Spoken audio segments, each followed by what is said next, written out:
সকালে আমরা এই ফ্রিজটা চেক করেছিলাম, এটা কম্প্রেসারে মানে কম্প্রেসার চলে কিন্তু ঠান্ডা করে না।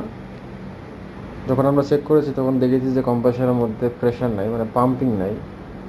এই জন্য আমরা কম্প্রেসার খুলে ফেলছি। এখন আমরা এটার মধ্যে নতুন কম্প্রেসার লাগাবো।